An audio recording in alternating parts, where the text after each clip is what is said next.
Napakasayang, grabe. Bigla kasing nag-back out si Panama sa Miss Universe 2024.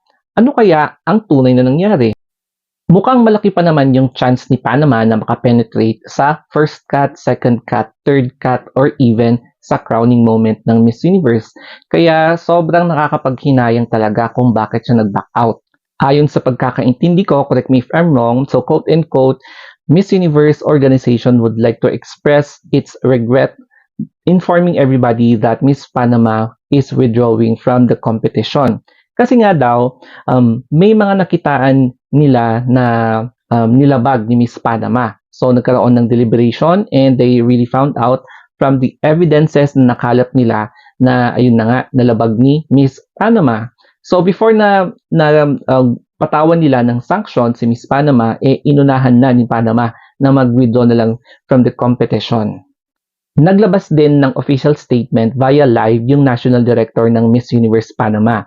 Pero in Spanish siya. So yung pagkakaintindi ko from the translated version, so in English version, na sinabi ng national director na ina-accept nila kung ano man yung nakitaan na paglabag ni Miss Panama, pero hindi nila i-dethrone si Miss Panama. So she will still reign hanggang sa kokoronahan yung next na Miss Panama, siguro next year.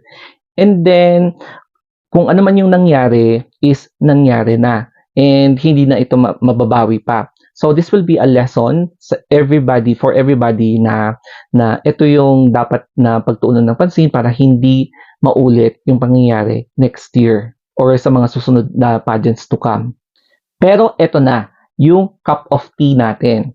So according sa mga ilang pageant insiders doon na i-translate into English, na ang nagawa daw kasi ni Miss Panama ay nagpapasok daw siya ng hindi authorized na tao doon sa kanilang hotel room. So hindi ko alam kung ano yung relationship niya sa taong yon, kung bakit niya pinapasok sa hotel room. Nagkataon na nandun din ang kanyang roommate. So since Ate Chona ang kanyang roommate, medyo dahil sa kanyang pagkairita, meron siyang nabanggit na words na mukhang hindi nasikmura ni Miss Panama. So nagkaroon ng diskusyon between sa dalawang contestant na to. And then, nung nagbitaw na ng medyo below the belt na salita itong roommate ni Miss Panama, hindi daw nakayanan ni Panama ay nagkaroon na ng pisikalan. So, syempre, nauna si Miss Panama and then since Ate Chona ang kanyang ka-roommate, gumawa siya ng paraan para masira si Miss Panama na nagsumbong siya sa mga authorized person. So, yung mga official ng Miss Universe organization. So, dito na nga nagkaroon ng investigation and since natunugan ito ni Miss Panama, agad-agad na niyang inunahan ang mga to at nag-decide na mag-withdraw na lang sa competition. Para sa akin talaga is sobrang sayang. Sinayang niya yung opportunity na ito na once in a lifetime dahil trained pa siya mismo, if hindi ako nagkakamali, ni Osmel Susa. So talagang gusto ni Osmel Susa na isabak siya sa Miss Universe kasi nga nakitaan talaga niya ng potential si Miss Panama.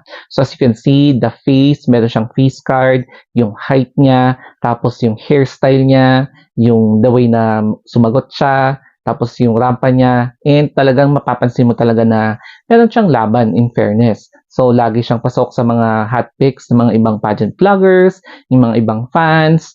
Yun nga lang, hindi na ito matutuloy kasi nga, nag-withdraw na siya and I'm not sure kung it's official. Hindi ko din alam kung baka pwedeng i-retract yung pag-withdraw niya. So, tignan na lang natin kung ano yung mga susunod na announcement ng Miss Universe organization.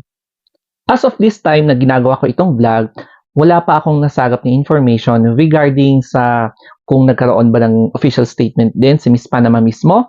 Kasi nga, dahil sa nangyari, marami ang may gusto na malaman kung ano nga ba yung side niya, side of the story niya, kung bakit bigla siyang nag-withdraw from the competition. So, ang dami tuloy lumalabas na eksena na ang pinofocus tuloy is yung ka-roommate niya. So, tignan na lang natin kung ano yung latest updates.